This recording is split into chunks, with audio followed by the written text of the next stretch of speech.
সকাল সকাল দেখুন বৃষ্টিটা কেমন নেমে গেল। এতক্ষণ কি সুন্দর রোদ ছিল, কেন যে এত বৃষ্টি হচ্ছে কে জানে। যখন দরকার তখন বৃষ্টি নাই, আর যখন দরকার নেই আমরা চাইছি না তখন দেখুন ভাসিয়ে দিচ্ছে।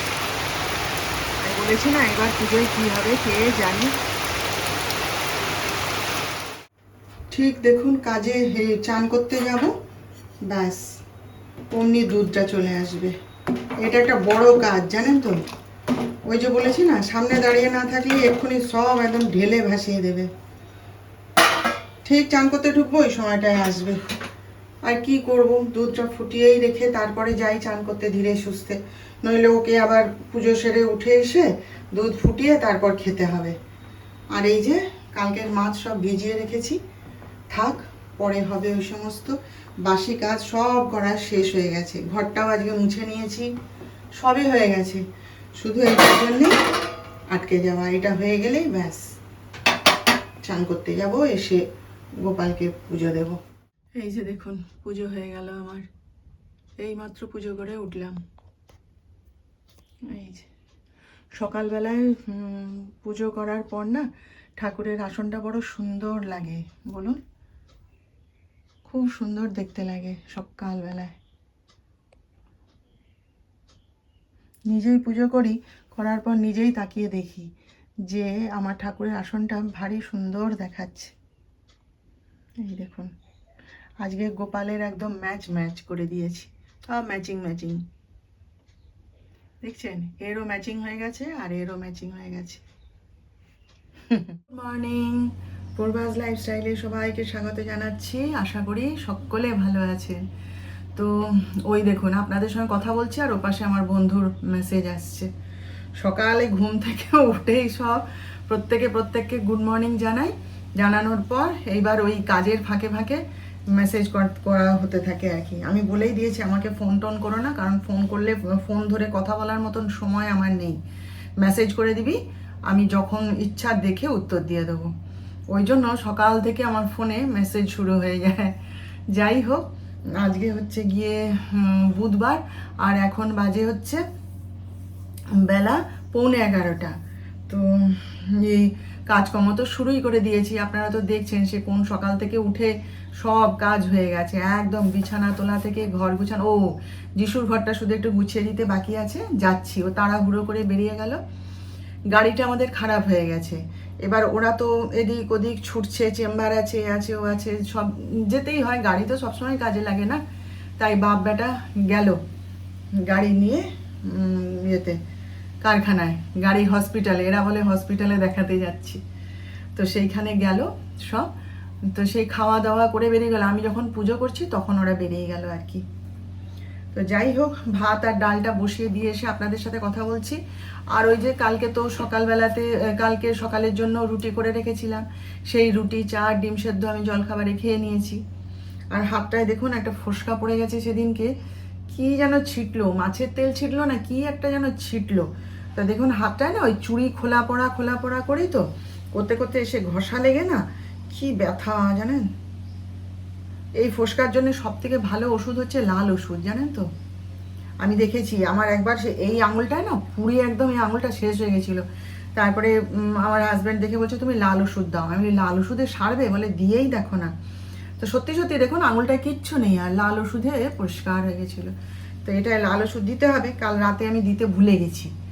কি ব্যথা দেখুন, এই যে ফুলে গেছে কীরকম ব্যথা, একটুখানি কিছু হলেই কীরকম ব্যথা হয় বলুন তো। যাই হোক, চলুন আপনারা সঙ্গে থাকুন, আমার দেখতে থাকুন। আনাজ কেটে নিলাম, এটা আলু দিয়ে করব আর এটা আলু ছাড়া করব। আর আমার যিশুবাবুর জন্য একটু আনাজ কাটতে হবে, দেখি কি বানাই। আর এখানে ওই যে ভাত উপর দিয়ে দিয়েছি, আর এখানে ডাল হয়ে গেছে, এই যে ডাল হয়ে গেছে। এখনো মাছগুলো ধুতে হবে, সব থেকে বড় কাজ জানেন পড়ে আছে। এখন আগে রান্নাটা শেষ করি, লাস্টে যখন মাছ রান্না করব তখন নাই তো ধুয়ে নেব। এই যে আমার যিশুকে জিজ্ঞেস করে ওর জন্য এই যে ভেন্ডি আর আলু কাটলাম। বলে মা তুমি ওই যে একটা বানাও না ভেন্ডি আর আলু দিয়ে একটা সবজি মাখা করে, ওই রকম বানিয়ে দাও। তো ঠিক আছে, আমি সবসময় জিজ্ঞেস করেই রান্না করি, জানেন যে যেটা ভালোবাসে তাকে সেটা করে দিই। ভাই খেতে বসে তখন এটা খাবো না ওটা খাবো না, অত ঝামেলার আমার দরকার কি। জিজ্ঞেস করি যে যেটা খাবে তাকে সেইটা বানিয়ে দিই। তো দেখি চলুন এটা বানিয়ে দিই। হ্যাঁ, রান্না হয়ে গেছে, একবার দেখিয়ে দিই। এই যে আমার বেটুর জন্য ডিম ভাজা, আর এখানে হচ্ছে এই যে তার ভেন্ডি আলুর তরকারি, এইটা হচ্ছে আলু দিয়ে সবজি, কত রকম রান্না করেছি দেখুন। আর এই হচ্ছে অড়হর ডাল, আজকে পেঁয়াজ রসুন টমেটো লঙ্কা সব দিয়ে করেছি। ডাক্তার সাহেবের মোটে পছন্দ নয় এই ডালটা। আর এটা আমার জন্যে। আর এখানে হচ্ছে মাছের টক আজকে বানিয়েছি। ব্যাস, এই হচ্ছে আজকে আমাদের আইটেম। এবার খাওয়া দাওয়া সেরে নেব, পরে আবার আপনাদের সঙ্গে কথা বলবো, ঠিক আছে? জিম থেকে ফেরার পথে পুরো ছেলের জন্য বাজার করে নিয়ে এসেছি। এই যে অনেক দিন ওকে একটা পাউরুটি, ও খাই না পাউরুটি, তা আজকে হঠাৎ কি মনে হলো যে অনেক দিন তো আমি পাউরুটি নিয়ে যাই না, আমি নাই খাই ওরা খাবে বলে এই যে একটা ছোট পাউরুটি নিয়ে এসেছি। তা সেইটা দেখেই বলছে মা আমি বানাবো, স্যান্ডউইচ বানাবো, বানিয়ে খাবো। আমি খাও। তো আমি তো জানতাম না যে ও স্যান্ডউইচ খাবে, আমার মাথায় আছে আমি ডিম পাউরুটি করে দেবো কালকে। তা বলে আমি ওর জন্য বাটার আনতে ভুলে গেছি, তা এই যে ঘি বের করে দিলাম, আনলে এটা লাগিয়ে খাও। বলছে হ্যাঁ খুব ভালো, এটা খাওয়ারই ঘি, আমি তুলে রেখে দিয়েছিলাম ফ্রিজে, বের করে দিলাম। এই যে সব রেডি করা হয়েছে, বলে তোমার জন্য বানাবো। আমি না, পাউরুটি তো আমার খাওয়া যাবে না বাবা। আর আমার বিস্কুট শেষ হয়ে গেছিলো, এই যে 2 প্যাকেট নিয়ে এসেছি। আর আজকে দেখুন কত বেকারি বিস্কুট নিয়ে এসেছি। আমাদের এখানে একটা দোকান আছে, মানে শুধু বেকারি বিস্কুটই পাওয়া যায় সেখানে। তো যিশু ভালোবাসে খেতে বেকারি বিস্কুট, এই যে বিভিন্ন রকমের বেকারি বিস্কুট এনে দিয়েছে। এই যে এই বিস্কুটটা খুব সুন্দর খেতে, জানেন? কালকে আমাদের ক্লাবে যে রিহার্সাল হচ্ছিল যখন, সব এই চা বিস্কুট আর চা দিয়েছিল দেখলাম। আর এই একটা বিস্কুট, এই যে জিরা বিস্কুট, এটা বলছিল বৌদি, ওরা কিন্তু জানে যে আমার সুগার আছে, জানে, খালি বলে কি বৌদি এগুলো কিন্তু মিষ্টি, এগুলো কিন্তু মিষ্টি। লাস্টে আমি শুনতে শুনতে তারপরে বলি যে মিষ্টি হোক, আমি তো খাবো না। বলে ও তাহলে ঠিক আছে। আর এই একটা বিস্কুট এনে দিয়েছি, আর এই একটা বিস্কুট, এই বিস্কুটটাও খেতে খুব সুন্দর। ও তার খাবে, রেখে দিয়েছি, শেষ হলে আবার এনে দেবো। ডাক্তার সাহেব আর খায় না, আগে আগে খেত বেকারি বিস্কুট, এখন বলে কি আমার আর ভাল লাগে না। এই, আর আমার নিজের বিস্কুটও শেষ হয়ে গেছিলো, তাই নিয়ে এসেছি। এখন ছেলে তো খেলো স্যান্ডউইচ নিজেই বানিয়ে নিয়ে, এবার আমি তো আর স্যান্ডউইচ খাবো না। আমি ওই জন্য একটু চা করতে এলাম, একটু সন্ধ্যার চাটা খাবো, দুধ চাই খাবো আজকে, একটু সুগার ফ্রি দিয়ে খাবো। কিন্তু আসল যে কথাটা বলার জন্য আমি এলাম, আমি আজকে কি গন্ডগোল করেছি জানেন? আমি জিম থেকে ফেরার পথে ওই বিস্কুটের দোকানটায় ঢুকেছিলাম, দিয়ে বিস্কুট কিনে নিয়ে এলাম। তো সেই বিস্কুট দেখছি, মানে কি কি রকমের বিস্কুট আছে ঘুরে ঘুরে দেখছি। দেখতে দেখতে না, মানে হাতে যে জুতোর ব্যাগটা ছিল, যেটা পরে জিম করি আর কি, সেই জুতোটা পরে তো আর রাস্তায় হাঁটি না, সেটা ব্যাগের মধ্যে করে নিয়ে আসছিলাম। তো এবারে কাঁধে ব্যাগ, তার উপরে হচ্ছে ম্যাটটা, হাতে জুতোর ব্যাগটা ধরা। তা জুতোর ব্যাগটা নামিয়ে রেখে আমি দেখছিলাম যে বিস্কুটগুলো কি কি আছে না আছে। ব্যাস, জুতোর ব্যাগটাকে ফেলে রেখে দিয়ে চলে এসেছি দোকানে। এবারে মানে হাতে ওই ব্যাগটা ঝুলছে তো, আর খেয়াল নেই যে আরও একটা ব্যাগ কোথায় গেল। রাস্তায়ও যদি মনে পড়তো আমি ফিরে যেতাম, কিন্তু সে বাড়ি এসে জুতো রাখতে গিয়ে তখন হাতের দিকে তাকিয়ে মনে পড়েছে হায় জুতোর ব্যাগ কোথায়। এখন ব্যাপারটা হচ্ছে ফেলে এসছি ঠিক আছে, কালকে গেলেই পেয়ে যাব, ওটা কোনো কথা নয়। কিন্তু ব্যাপারটা হচ্ছে জিমটা আমি করবো কি দিয়ে? আমি তো আর জিমে যাওয়ার সময় ওই দোকানে যাব না, আর দোকান খোলাও থাকে না, তাহলে ফেরার পথে আমি ওই দোকানে যাব। আর ব্যাপারটা হচ্ছে জিম করব কি দিয়ে? সে আমার একটা পুরনো পাম্প শু আছে, দেখি সেইটাকেই বের করতে হবে। আমার তো 2টো পাম্প শু, একটা আমি রাফ ইউজ করি বাইরে বেরোই, আর একটাকে রেখেছিলাম ওই জিমে ব্যবহার করি। বাইরের জুতো পরে তো আর জিম করা যায় না। দেখি এখন এমনি চপ্পল পরে কি স্যান্ডেল পরে তো আর করা যায় না, বা বাইরে যে জুতোর পাম্প শুটা পরতাম সেটা পরে তো আর গিয়ে জিম করতে পারবো না। কি সমস্যা বলুন তো, মাথার মোটে ঠিক থাকে না। আর বৃষ্টি পড়ছে তার মধ্যে, এই তো বাইরে এখানে ঝরঝর করে বৃষ্টি ঝরে পড়ছে। এত বৃষ্টি হলে আর মাথা ঠিক থাকে? আর না সত্যি ভাল লাগে না আমার। আমার ছেলে হাসছে, বলে 100 টাকার বিস্কুট কিনতে গিয়ে 300 টাকার জুতো ফেলে দিয়ে এলে। আমি তাই, সেটাই।